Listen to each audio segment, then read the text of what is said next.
obviously when you're running and you're pregnant, so I don't really want to tell. I obviously when I'm doing the races, I think there was one where I was like, oh, and she's pregnant, and people knew. But then you kind of think, oh well, I just get lots of criticism Right.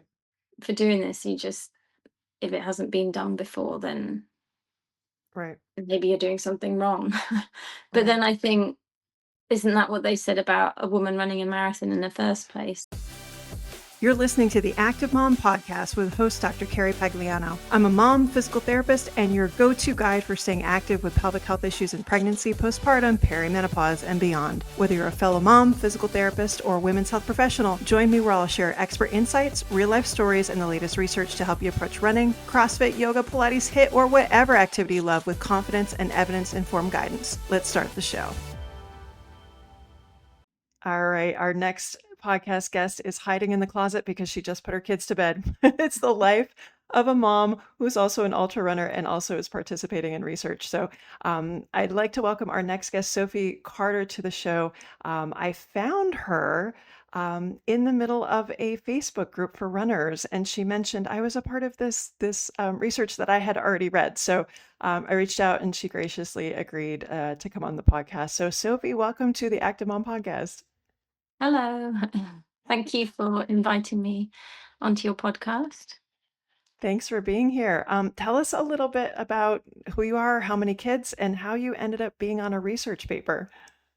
Um, so I've got 5 children, um, and the eldest is 15. So then I've got a 12-year-old, twins who are 5, and my youngest who's 2. And I've ran, well, competitively probably for the last 20 years.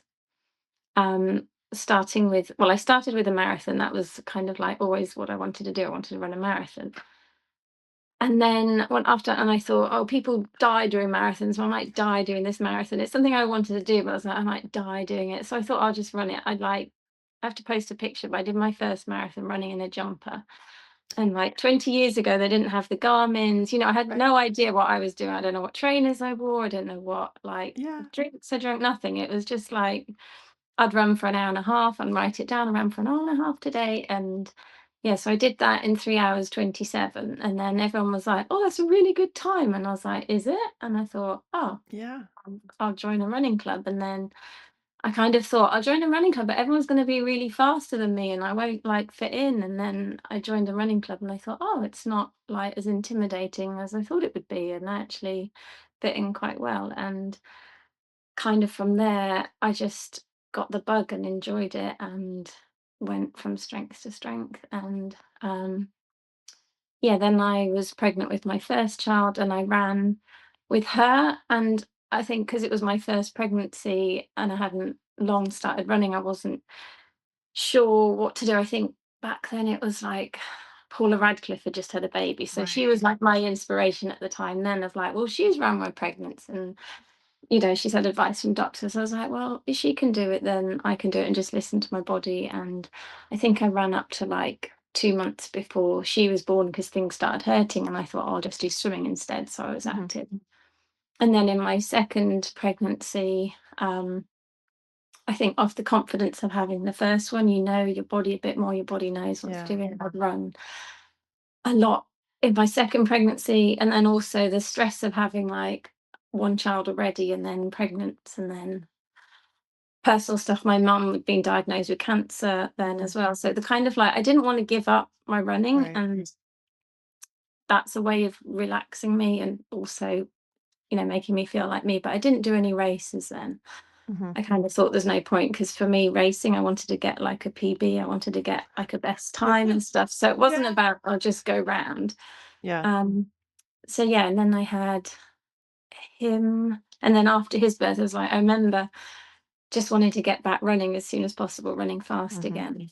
Um, which I did do. I think I remember like he was 8 weeks old and I did a 5 mile race in like 30 minutes. I remember like just flying along. I don't know. I was still Hmm. like breastfeeding and afterwards I felt like I'd done a marathon. My whole body was like aching. Right. But it's just I think when you're like growing a baby, your whole body, you give up your whole body for this child. And when you Yeah. kind of when you give birth, it's like I want to like be me again and Right. go for it. And Yeah. then there was a bit of a gap, and then I was pregnant with the twins, and that was a whole different ball game. Being pregnant with twins, you just, yeah, your body. I always know when I'm pregnant, when I'm running, because your body just naturally slows you down. Your breathing increases, the breathing rate increases, and something just Mhm. doesn't feel right. I'm like, yeah, and it's very clever in that way that your body does naturally slow you Mhm. down. You can't go much faster than your breathing increases, and you're like, oh, what's going on?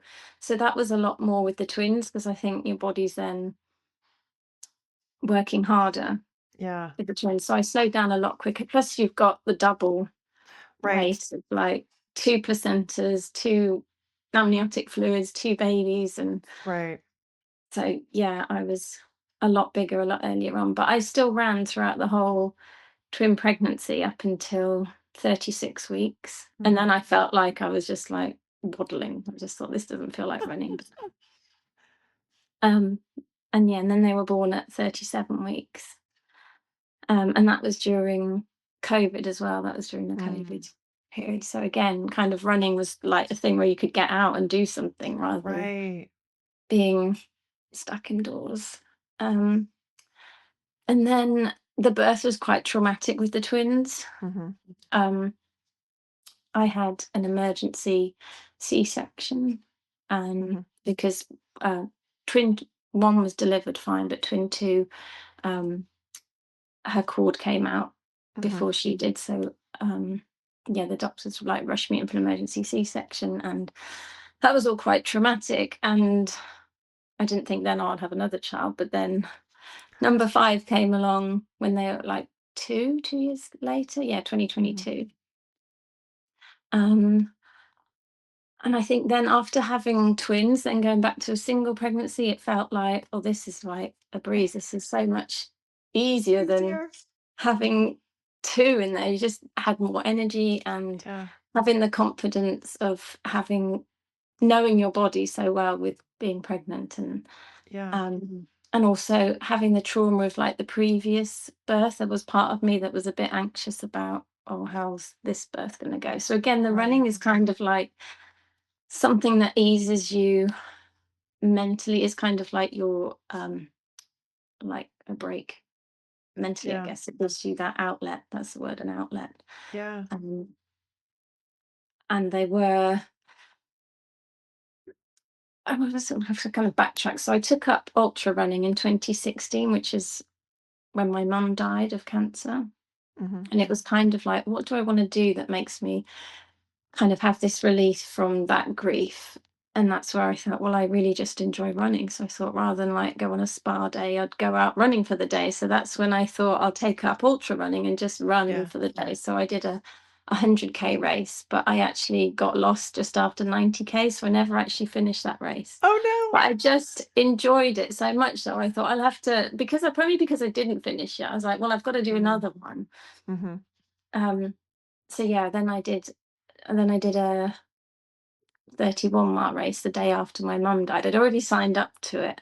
And Mm. then she just sadly died the day before. And I was like, do I do this race? Do I not do this race? And again, it's like, well, it's a way of releasing the grief. Right. And I just, yeah, I did that race, and I felt like I was just running with her the whole way. I was taking her with me, and it was a Yeah. good way to deal with that grief and trauma. And then after that, I just got into ultra running. And then in England, there's a competition. There's like the British Championships for 100-kilometer races, Mhm.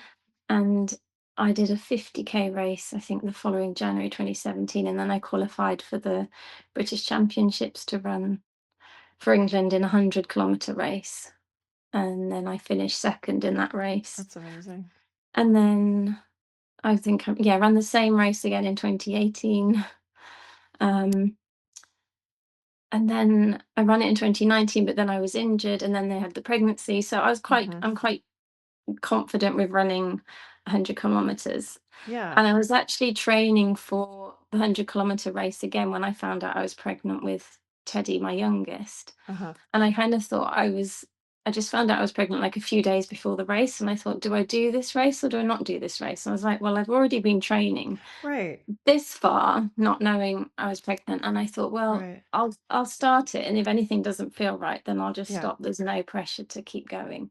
Right. Um, but I just felt fine all the way through. I was running within my capabilities, and yeah, I just felt fine, and I finished that. I wasn't like my fastest. Again, you kind Right. of your body naturally slows you down. I just think it's Yeah. really clever in that way. It protects you, and um, but there is always that doubt. So I have had two miscarriages Mm. before getting pregnant with the twins. I had two miscarriages, and one was I'm sorry. a straightforward miscarriage where you suddenly start bleeding and lose the Mhm. baby. And then the second one was a miscarriage where you I went Mhm. for a scan and they're like, "Oh, sorry, there's no heartbeat." And because when you kind of have the first miscarriage, you always think, "Oh, is there something I've done? Is it Yeah. something? Is it because I ran? Is it because I had this or that or Yeah. something?" And then when I had the miscarriage, I was like, "Oh, but my body wasn't rejecting the pregnancy; it was holding on to it, even though I Mhm. was like running and doing all the things that they say, oh, it might cause a miscarriage." Mm. And then I had to go to hospital and have medication to like, Mhm. um, yeah, to lose the pregnancy. So that was tough. But again, there was a kind of like knowing anyway when I went for that scan of thinking, oh, something doesn't quite I've feel right. I've had one as well. Same thing Yeah, that you just yeah, know. Yeah. yeah. There's a there's a lot to be said, I think, with every woman. They just know your own body, and Mhm. there's this intuition. And so part of me thinks, oh, people might think I'm just negligent, just running. I don't care about the pregnancy or anything else. But that's far from it. Yeah. I know myself and I know that I'm running within myself. I'm not being reckless. I'm not running too fast or anything. And the body is very clever in slowing you Yeah. down, increasing the heart rate. And yeah, I just felt fine. And then after doing that 100K, I then thought, well, I'll just keep running as I feel. And again, like I said, with the twin pregnancy, I felt so Yeah. much better in this pregnancy. And then I did a 50-kilometer race and I Mhm. felt great with that. I was finished first lady. So then I thought again, well, I'll just keep running then and doing them. And they're like, when I'm going for like checkups, the midwives and everything, like, whatever you're doing, keep doing it. Because like blood pressure, everything Was fine. fine. And go for the Yeah. scans, and all the scans are fine. And Yeah.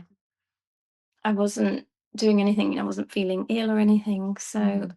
then I did a 100-kilometer race, which was Race the Stones, which is along the ridge. It's a really nice, it's quite up and down, it's quite hilly, Mhm. and it was in July. So it's also quite a hot time of year. Mhm. And you see like people flaking and I don't know what it is. It's like pregnancy. I must think there must be some superpower because you do have like more blood flow and stuff. And I think you're I pretty was, invincible just listening to your story. but then also because you're pregnant, I was always conscious of like I must take on board more fluids. I must keep, Yeah, you you're know, being smart. keep Yeah. with the hydration, keep with the fueling, and just being Right. really sensible. And that's what I did, just listen to my body. And again, it was like relaxed. If I need to stop, I'll just stop. There's no pressure to keep going. Yeah.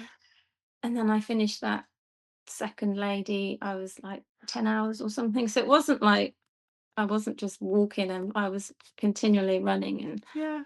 going for it. And then in the August at 20, think it was about 24 weeks then. So I did that 100K at 20 weeks. Then at 24 weeks, I did a 20-mile race, which was on the South Downs in England, which is again really hilly Mhm. and quite hot, and finished that second lady as well. And just enjoying myself. It sounds like you had a lovely pregnancy. That's It was. amazing. It was. Yeah. And then the last race was a marathon at 31 weeks, which I did Mhm. in 3 hours 39, which For again, it you was was just slow. that's slow for me. Right. But yeah, I just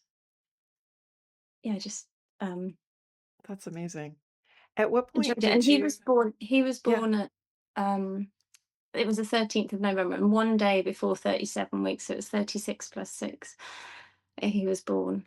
And I think I ran I might have done like a half marathon or something on the Friday before he was born. The Saturday, I felt something was happening. Was it the Mhm. Friday or the Saturday? Yeah.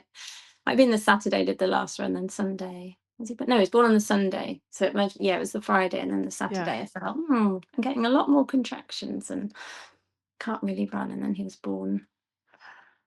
And then, yeah, then got running again quite soon afterwards. I got running Yeah. again quite soon after all of them, really. Probably like, Mhm. even with the twins, it was a couple of weeks after. Mhm. Yeah. At what point did you, because you approached Margie Davenport about the data, Yeah. right? At what point did you find out about her, and how did you get the idea to say, "Hey, I have all this Garmin data. Do you Yeah. want it?" I suppose when I was running these ultras, I was thinking, I was looking up for anything online. Is like anybody else done this? That's what you do, thinking. And then Right. I saw people had like run marathons, and I was like, well, the difference between a marathon and an ultra, if you're not if you're used to running ultras, if you're used to running marathons, it's like, oh, that's Right. okay. If you're used to running ultras, is that also okay? Mhm. And I thought there wasn't a lot of data out there. And No. obviously, when you're running and you're pregnant, so I don't really want to tell. I obviously, when I'm doing the races, I think there was one where I was like, "Oh, and she's pregnant," and people knew. But then you kind of think, "Oh, well, I just get lots of criticism Right. for doing this. You just, if it hasn't been done before, then Right. maybe you're doing something wrong." But Right. then I think, isn't that what they said about a woman running a marathon in the first place? That Right. your insides will drop out, Yeah. and Teddy, my youngest, is like, he was perfectly fine throughout the pregnancy. There was no like issues Yeah. or concerns, and his birth was fine. His birth afterwards, he hasn't come out with like, I don't know, whatever like might Whatever happen he's if you supposed run in pregnancy, and just yeah. And then I think I must have like come across her because she's done lots of the research to to. date Right. with like what you're meant to do in exercise, and like when you're Yes. pregnant they'll give you information about, oh, you've got to do like, I don't know, 150 minutes of strenuous exercise or like exercise per Mhm. week. And I think as well, talking to the midwives, again, they kept saying, whatever you're doing, keep doing. And I was like, do you really want to know what I'm doing? Right. Because You it's don't just above understand. them. I'm like, you're so fit and healthy. And it's like, yeah. And then I thought, well, I may as well approach her, because if this hasn't been done before and there is no information, I've Yeah. got this information of like, this is what I've done, and it can help and support Yeah. the whole research Yep. bank, I suppose, of supporting other women, and just helping the future generation, like young Yeah. girls when No, they're older, then what it's is possible. I amazing. do think women's bodies are amazing, and Mhm. something about being pregnant and even breastfeeding, there's just a superpower that we have. And I don't think it's like, oh, you're weaker and you've got to rest. I think it's completely the opposite. There's Mhm. just this energy. I think after giving birth and the baby's gone and you're breastfeeding, the sleepless nights, that's when it's a lot harder than actually when you're pregnant. And the benefits to the baby and yourself, like Mhm. having a really healthy pregnancy with low, not having high blood pressure and all the other Right. things that could go around. I know it's not the same for everybody. Everybody's different and every pregnancy is different, but Right.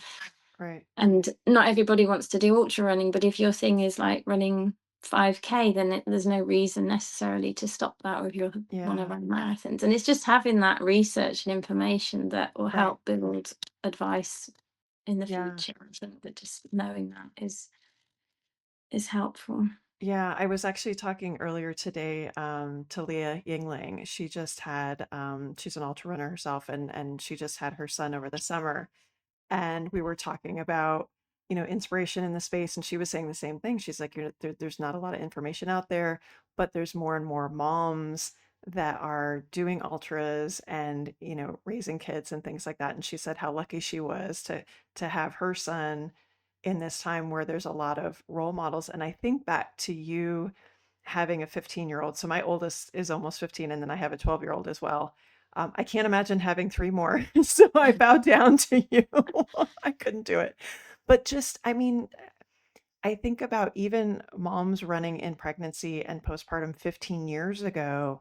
It really it was very closeted. You really didn't see much of it. You see No. so much more now, especially marathons, Yeah. even more in the ultra space. I mean, how is that for you that this is your lived experience? I mean, it's changed so much, but you've Yeah. gained so much confidence and trust in your own body versus there's no information out here. I'm going to do what feels good to me. Like walk us through that process. Um,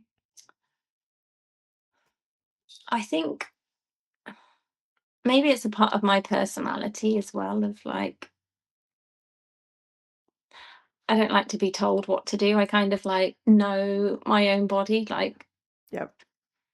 should you be doing that? It's like, why not? I kind of question things like, Yeah. why not? Just because it hasn't been done before doesn't mean that you can't do it. Why not try it? Like, Hmm. if you nothing ventured, nothing gained. If you don't Yeah. try it, and maybe again, like with my first, maybe I wouldn't have done it with the first pregnancy, but then I wasn't running ultras then, but I was still Right. kind of running and just seeing what other people are doing and getting Hmm. inspiration from them Hmm. and just having confidence in your own body. I've always been quite knowledgeable and intuitive with my own body. And I think you are as an athlete and runner anyway, you kind of know all the sort of niggles and everything going on in your body. So there's a kind of confidence there and feeling that not that you know better, because you do like to have the advice of medical professionals and Yeah. things and but then also knowing that they're also kind of limited with Right. some of their knowledge as well. It's questioning people as well, and not just, Yeah. "Oh, you can't do that." Like, you hear about people saying, "Oh, you can't walk, you're never gonna walk again," and then they do walk again and things. There's Right. everybody's different and yeah, I guess that's my kind of thinking of like, well, why not try this? If it's okay, Right. then try it. And I know my own body, and if I was worried or anything, I'd stop and I kind of Hmm. I did book some like private scans to just check on, but it's maybe okay. And it's like, no, everything's fine. And Hmm. so it's not like completely Yeah. reckless. You're kind of like Yeah.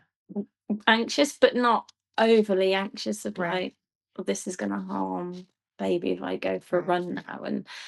And I think having the confidence of pregnancies before and the twin pregnancies and Hmm. having miscarriages before and just knowing that in your body of what's normal for you. Right.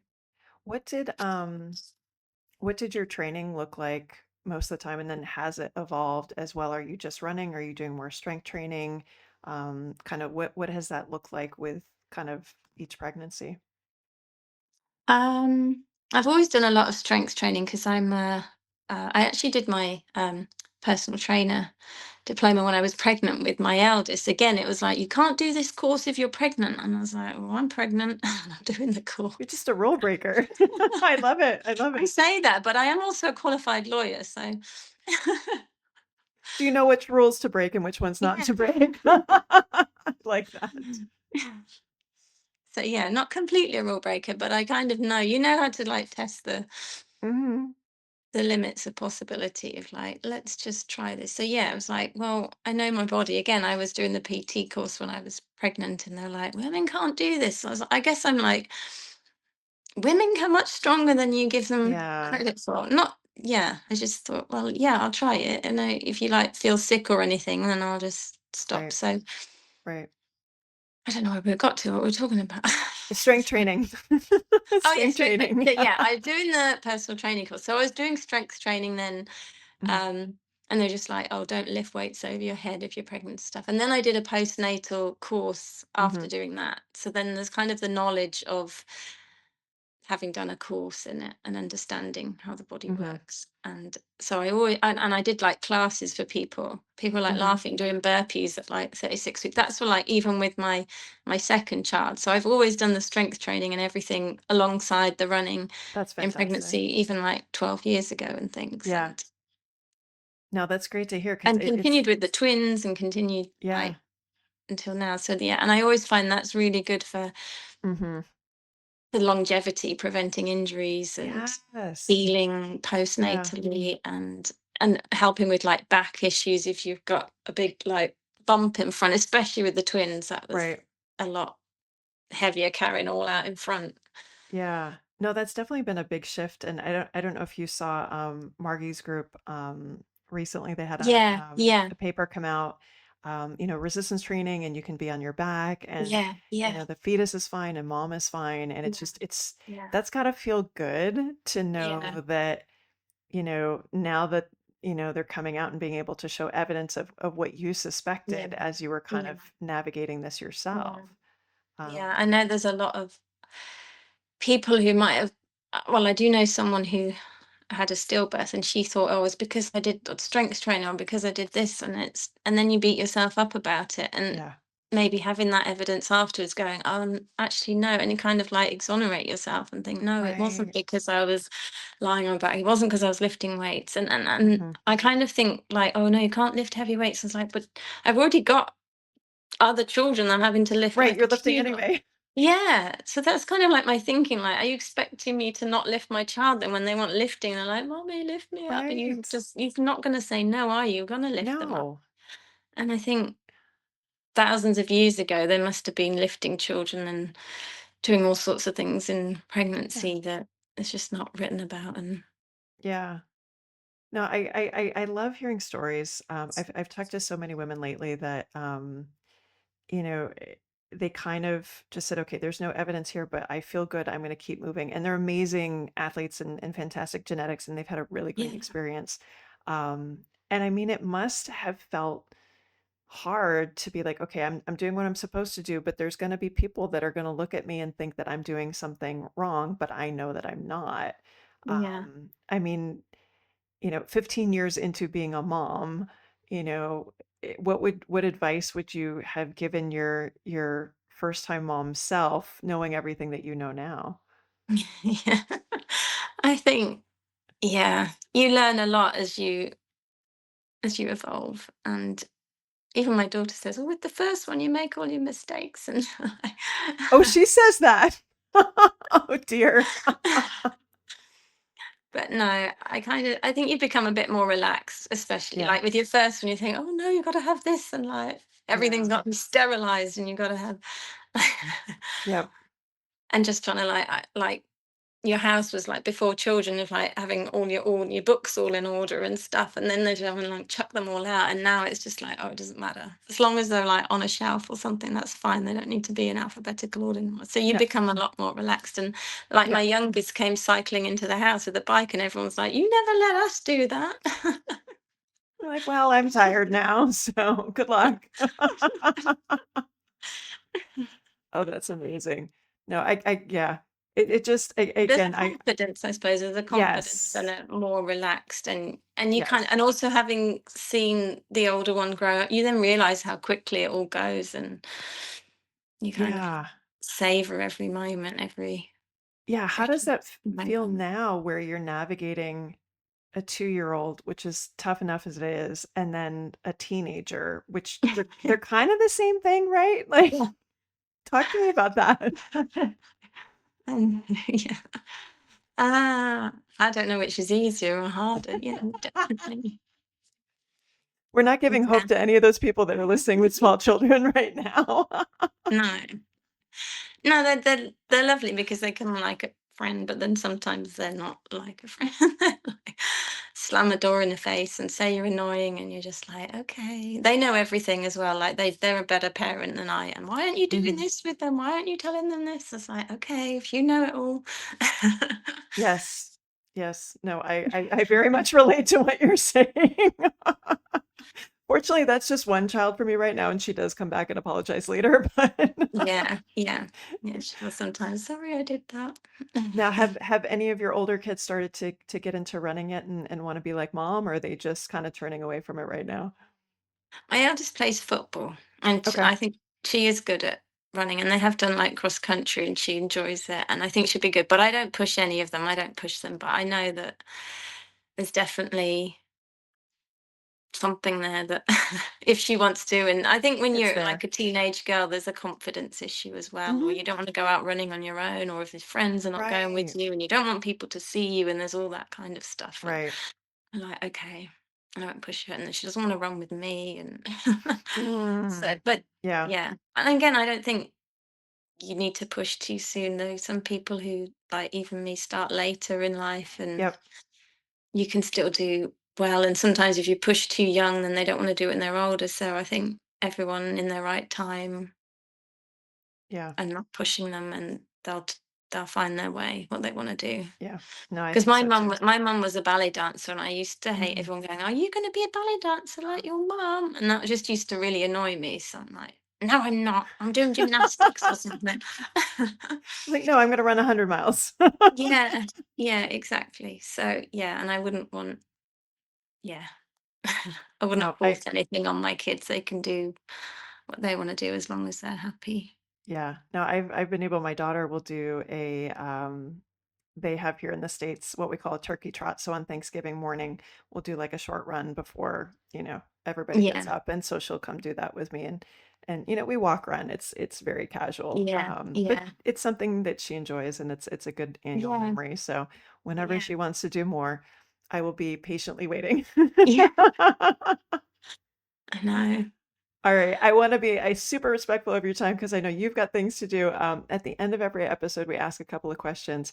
Um, the first one, I don't know if you even have time. Like, what's a book you're reading or a podcast that you're listening to right now? If you even have time. Yeah, no, I hardly have time to read a book. It's pretty full on and busy. What do you listen to when you But run? I really like the Mel Robbins podcast. She's really Mm, good in the mm-hmm. kind of let them theory. That's probably the last podcast I was listening, like listening to that. Yeah. Do you listen to Let them, a podcasts when bit you like run let them. or? If they want to think I'm stupid running, just let them. That's the kind of theory. Yeah. Nice. Do you listen to music or podcasts when you run or nothing? It depends what mood I'm in. So Mm, sometimes I'm like, I wouldn't listen to a podcast because I really like to listen to that, and I can't like multitask and think about my running and listen and okay. concentrate. Um, and when I'm running fast or doing efforts or something, I can't listen to music because then I don't know, something makes me tune into the music and go to the beat of that rather than my own Oh, speed. So I no have, when I'm kidding. like going fast, like doing efforts, then I have Uh-huh. nothing. I just gotta like, I focus, I'm like in the zone and I do that. But if Okay. it's like a relaxed, easy run, then I'll listen to some like upbeat music. Okay. Maybe we just need a faster playlist for you. I've tried that. I don't know. I get annoyed sometimes with like the lyrics and stuff Okay. as well, and I don't know, like tune into like, oh, I don't like that. So yeah, I'm quite Gotcha. fussy. I'm quite So fussy. you're not listening to the new Taylor Swift album. Oh no, I did. I was listening to Okay. that today. I had an easier run today, and I was listening to that. And it's like it's quite catchy. It's quite It is. It is. As much as I hate to admit it, yes, quite it's easy it's been listening. in my Yeah. head today. All right, what's your favorite activity since becoming a mom? You got 15 years to pull from. Oh, my favorite activity with like with the kids and It stuff. doesn't have to be with the kids. Oh, do you know what I really like at the moment? Just sitting down and having a cuddle on the sofa with them. Oh, That's probably like the nicest yeah. thing because everything's so busy, and I was like, "Oh, let's just Yeah. sit down and have." That's probably like what I really enjoy the most at the moment. Yeah. Just sitting down and like, oh, let's have a cuddle. Yeah. No, that sounds good for sure. Nowhere to go, nothing to do. Let's just sit and cuddle for the Which minute. is which is like never. Yeah, exactly, exactly. Like we haven't Yeah. sat down cuddle for a while. Let's sit down Oh, cuddle. God. What's one piece of advice you have for moms? um, to listen to their own like intuition. Mums Mhm. know best. Everybody knows their child better than someone else telling them something about their child. Just stick to your own Yeah. ground, and you know best. You'll find a way, like for your child, of what's best for you and your child, and everybody else can do something differently. But you just, yeah, Yeah. know that you're doing the best job for your child. Yeah, I think that's good advice, and it sounds like you've taken that for yourself as well. Yeah, try Who's to. who's somebody in your world that we should know about? Who are people that you see as inspirations? Um, I don't know really. At the moment, I don't Okay. know. Maybe It, like Eliud Kipchoge, he's quite an oh, inspirational marathon yeah. runner. Teddy's middle name is Eliud. I was like, Was that on yeah, purpose? yeah, Ah, yeah. That's amazing. The greatest marathon, but especially as he's run so many ultras in Mhm. pregnancy. Like he's got to have a middle name of like. Yeah, he does. That's amazing. And I kind of like his philosophy and his like what he says as well as the running and Yeah. his longevity in the I am loving him, just watching him show up and just, Yeah, he's not yeah, at the front like he used to be, but it just still seems like he's just enjoying yeah, being there, yeah, enjoying being healthy and active and yeah. And the um great being graceful with it as well. Like, yes. Yeah, no, absolutely. I love that. All right, and then the last one here, what does it mean to you to be an active mom? oh, it means everything. It's who I am. It's me. I don't think Yeah. I'd be me. I don't think I'd be the mum that I am if I wasn't active. Yeah.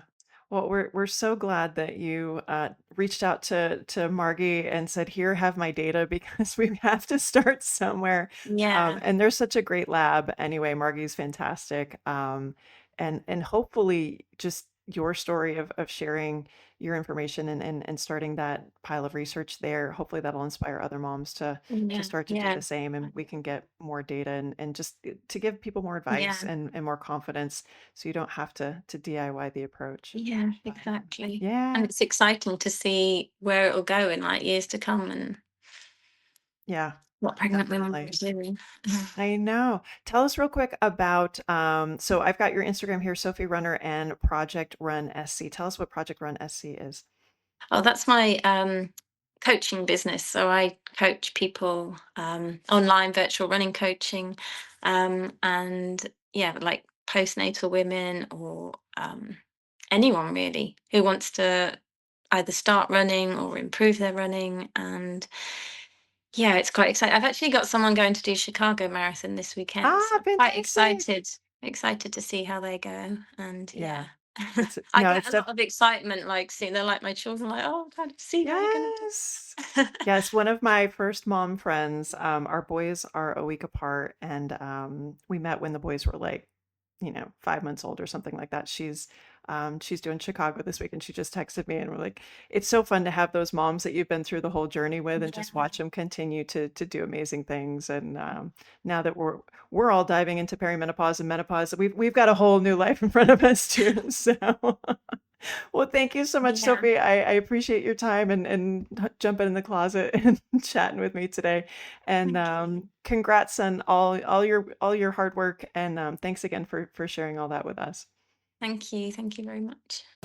If you're navigating pregnancy, postpartum, or perimenopause, whether personally or professionally, check out all our free resources and upcoming courses at carriepagliano.com. This podcast reflects the opinions of Dr. Carrie Pagliano and her guests, and it is for entertainment purposes only and should not be considered medical advice. Always consult your healthcare provider with any medical questions. If you enjoyed the episode, please take a moment to leave us a 5-star review on your favorite podcast platform. And thanks for listening.